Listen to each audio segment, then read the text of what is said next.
Eh bien salut à toutes et à tous, c'est Simon et aujourd'hui on se retrouve pour les nouveautés d'iOS 14. Salut, n'hésite pas à t'abonner à la chaîne, à commenter, à mettre un pouce bleu si la vidéo te plaît et n'oublie pas de me follow sur Twitter.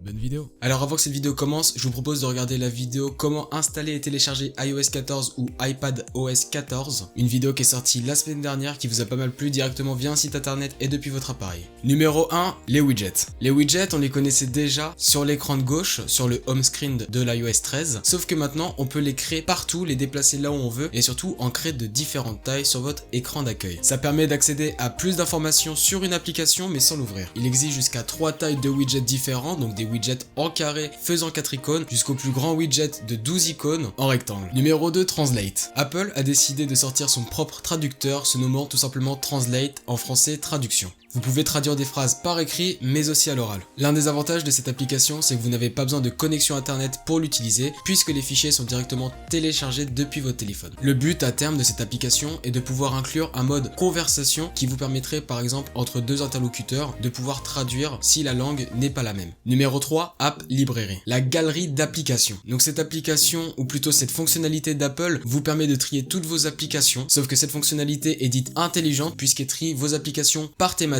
sport, divertissement, etc. Mais aussi avec les applications téléchargées récemment ou les plus utilisées. C'est très utile si vous avez des dizaines de pages d'applications différentes et donc beaucoup d'applications qui tournent sur votre téléphone. Vous pouvez vous y retrouver très facilement. Numéro 4, le photo dans la photo. On l'attendait absolument tous. Ce qu'on appelle le picture in picture, c'est tout simplement le fait de pouvoir visionner une photo ou une vidéo sur une autre application depuis une autre application. Par exemple, je vais regarder une photo dans ma galerie de photos et je vais pouvoir aller sur l'écran d'accueil et avoir toujours la photo qui sera miniaturisée quelque part sur l'écran. Vous pouvez déplacer où vous voulez la photo. Le plus gros hic dans cette histoire, c'est que le picture in picture ne comprend pas YouTube, mais seulement pour YouTube Premium, c'est-à-dire que si vous avez l'abonnement, vous pourrez regarder des vidéos depuis notre application ou bien sur l'écran d'accueil, mais pas si vous ne l'avez pas. Numéro 5, les appels. On a tous déjà reçu un appel pendant qu'on était sur notre téléphone, mais un appel auquel on ne voulait pas répondre, et maintenant c'est de l'histoire ancienne, c'est résolu, puisque maintenant les appels s'affichent seulement en haut de votre écran de téléphone. Vous n'êtes pas obligé de raccrocher pour pouvoir continuer à utiliser votre téléphone, c'est parfait. Alors ça marche aussi pour les applications tierces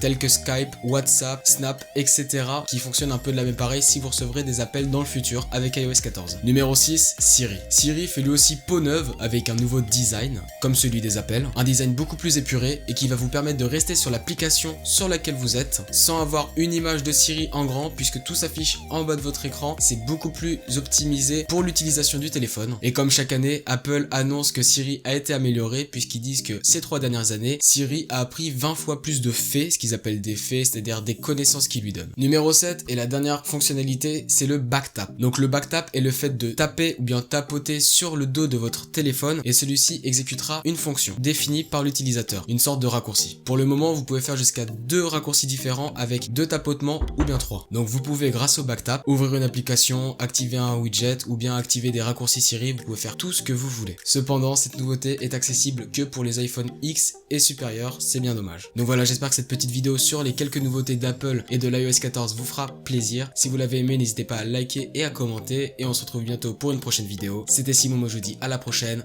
Ciao.